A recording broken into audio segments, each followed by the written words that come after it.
Episode 223. Are these comics going to make good film and television shows?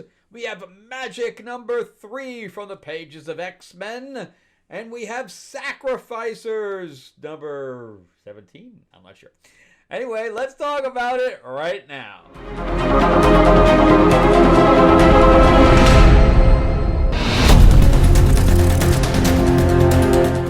Welcome back to the channel, everyone. Thank you so much for spending time with me as we rant about movies, comic books, and television shows, as well as the occasional board game. I'm your host, Frank Zanca. I'm an award-winning screenwriter, novelist, and comic book writer, as well as a filmmaker. Before we jump into it, remember to give me a like, give me a subscribe if you can, and if you can, share this video out there. That would be great as well. If you'd like to check out anything that I've written, you can go to Amazon.com and type my name in there. That would be great too. You'll see my 4-novel series, Destiny Aurora. That is also on Audible. They're on Kindle as well. And then it was also made into a board game, made into an RPG, made into a graphic novel, 150 pages, and also my fantasy novel, Tales of Ravenor, the Iron Witch. And I'm also working on another novel and another comic. And the comic is called Fairy Tales of Terror, and it's looking pretty good. But anyway, let's jump into Magik.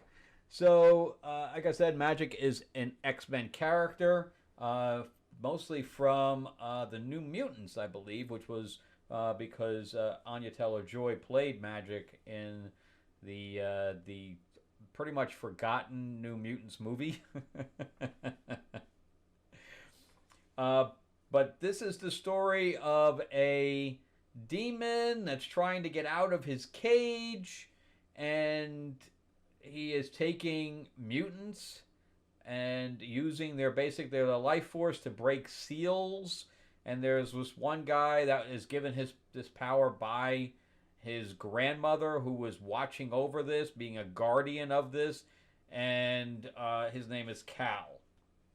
So that's how we're basically starting, except that they brought, the demon has now brought Magik into his prison to confront her. So that's the guy that's all white right there.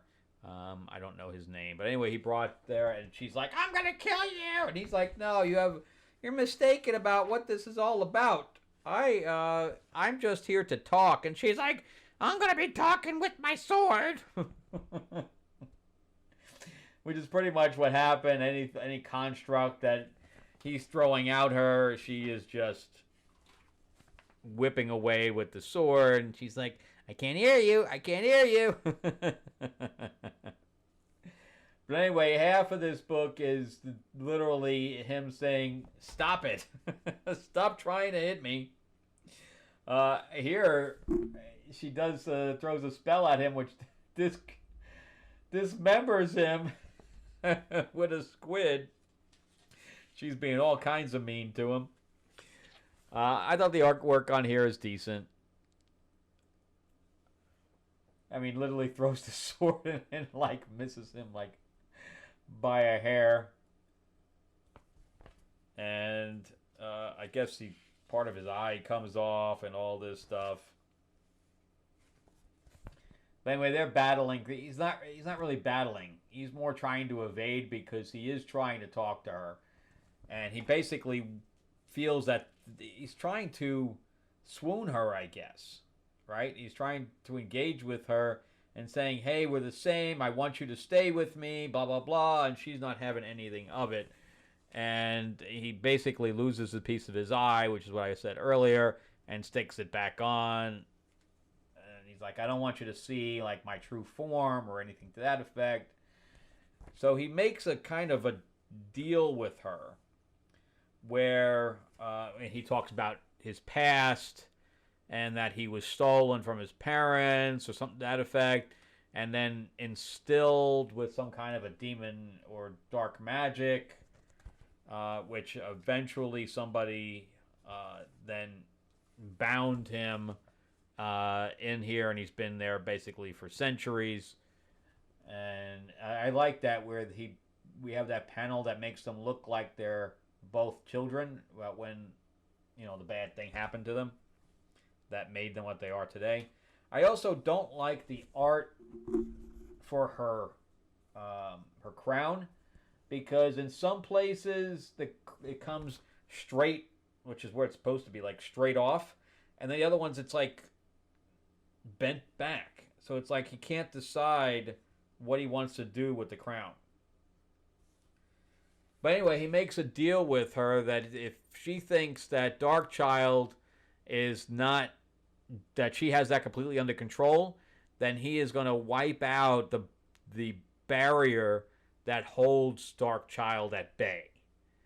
And then he's going to send her back to the real world, and after like 3 weeks, if she isn't begging to come back to get the barrier put back in, then basically he wins if she comes back. So anyway, she goes back to the real world and she finds Cal, and Cal's like, "You've been gone for like 3 days," and she thought she was gone for weeks.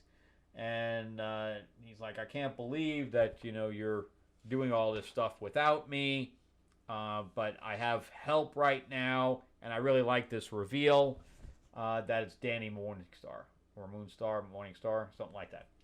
And I really like that character, and her name is Mirage. So it's good. I like that they're adding another character in here, but we'll see what happens. I thought this was definitely an improvement off the last issue, and this is definitely keeping the story kind of moving.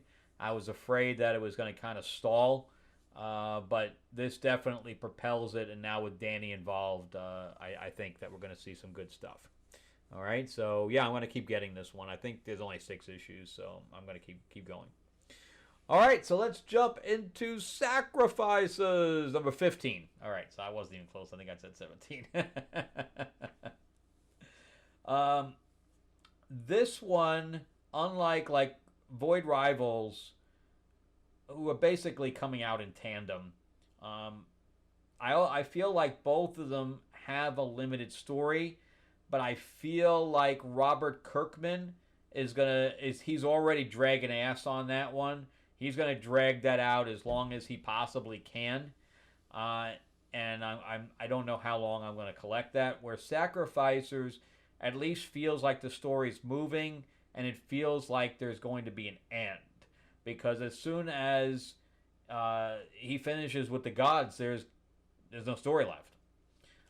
So we'll see what happens, but I feel like there's a definitive end to this, where I feel like in Void Rivals it's just going to keep going and going and going until Robert Kirkman gets tired of it. So both of these I think should stop at 24. Both of them should stop at 24, because this is not like it's a character that has this, just you can throw into any adventure. This is more, both of those are more based on the story of there's a plot that the characters are stuck in, rather than the characters that are having plots happen to them. Not like Conan, that's, he's going on another adventure. This is not how these two are. These two books. So anyway, there's two different storylines going on. So that was one thing I didn't like about it, is that they would tell Pigeon's story for one issue, and then they go to Soluna's character for the next issue, and it goes back and forth. Instead of like doing a little bit of each in every issue, we wait and it bounces back and forth. I think that now it's starting to combine. So Pigeon was a sacrifice.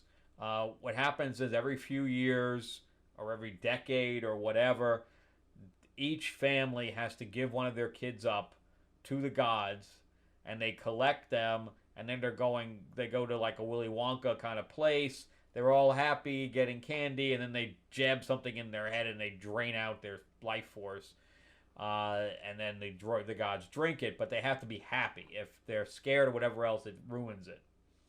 That's why, all the candy, so on and so forth. But anyway, and then that elixir keeps them young.